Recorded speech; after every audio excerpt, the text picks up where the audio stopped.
Hey guys, it's Duckers here, and today I'm going to show you how to fully utilize the spellbooks in Hive Skywars. Hope you enjoy. You find 6 lapis blocks and finally get a spellbook, but it's a fire trail. Or at least that's what you would say before watching this video. So wait, don't throw away that firebook just yet, because today we're going to talk about how to fully utilize the firebook along with its 2 other brethren, those being the lifebook and speedbook. So let's start off with the life book. Alright, now this book is pretty self-explanatory, but what if I told you that you were using it wrong? Well, kind of. To start off, let's talk about the stats of the life book. Life book restores 4 hearts upon use and can be used in rapid succession. This means if you have 2 life books, you can use both of them to restore a total of 8 hearts, completely turning the tide of battle. You should keep in mind that the life book does not overheal you. But Duckards, you told us that you were using it wrong. This is exactly what I do when I have life books. That is true. However, there is one thing that most of you don't do when using a life book, and that is to adapt your use of it based on the person you're facing. Adapting to your opponent's skill level is the best way to use the book. Let's say you're already at 5 hearts and you see a level 40 sweat with full diamond. Instead of using the life book immediately, you should mine a few redstone and use it as soon as you guys make contact. Seeing as you went from 5 hearts to 9 hearts with an additional 2 hearts from the redstone, will give you a total of 11 hearts, giving you a higher chance of winning. Using this tip will benefit overall performance. Unlike the life book, the speed book is a bit more complex, seeing as you can be more creative with it. For starters, the book allows you to have speed for 5 seconds, giving you the choice to either attack or run away. Out of these 2 options, running away seems to be the more reliable and better benefit use of the speed book, seeing as you can waste the opponent's utilities such as projectiles and boomboxes while they try to hit you, making future fights much easier. However, using it aggressively is not completely out of the picture. There's 2 main ways to use the speedbook aggressively, either to chase someone or to start a combo. Using the speedbook as a combo starter is a great way to surprise your opponents, messing up their aim, allowing you to make them fly directly into the void. When using it to start a combo, make sure you're no more than 10 blocks distance away from them, because then by the time you get there, you only have 3 seconds left to speed, and 3 seconds is not a long time to get a good combo going, especially if you don't have the best aim. So, what should you do if you're not confident in your aim? Well, what I advise you do is start attacking them for the first 3 seconds of having speed. Then in the last 2 seconds of having it, you should get as far away as possible to reset the battle and get yourself organized. This will allow you to get out of their hit range and get ready for the next fight. Except this time, they're down 4 hearts. Using this to tell someone is a great use of this as well.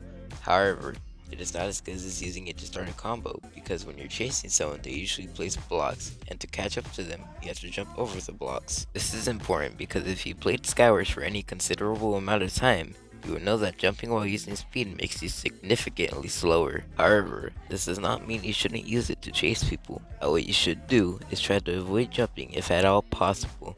For example, break the blocks instead of going over, or try going around them. This will make your chase more effective, and you should be able to capitalize on the little distance between you and your opponent now. The Fire Trail book. The Fire Trail book is undoubtedly the worst book out of the 3, but let me tell you how you can spice things up with it.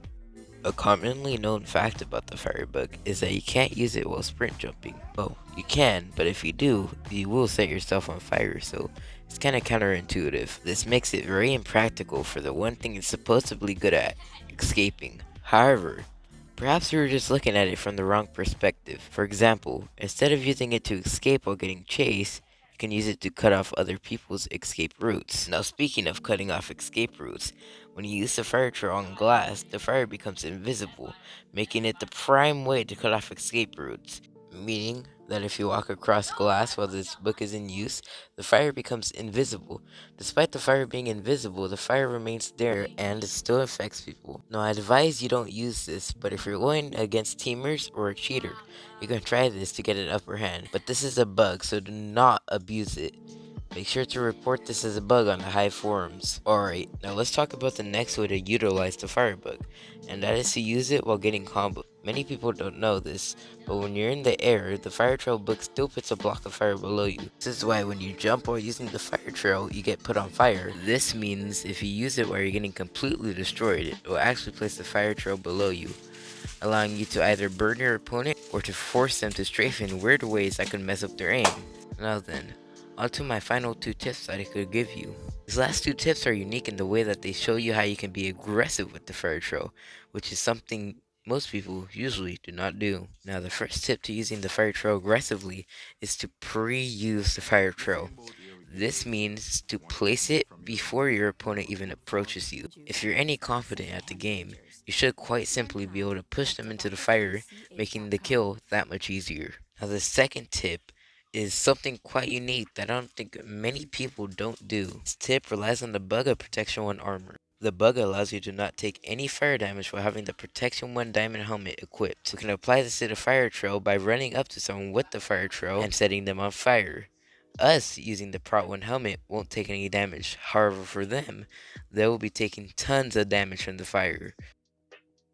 I hope you enjoyed this video. Make sure you like and subscribe if you enjoy this type of content, because more vids like this will be coming in the future. Leave a comment down below if you have any tips to give other players, or if you want to disagree with one of the points I made. Duckards out.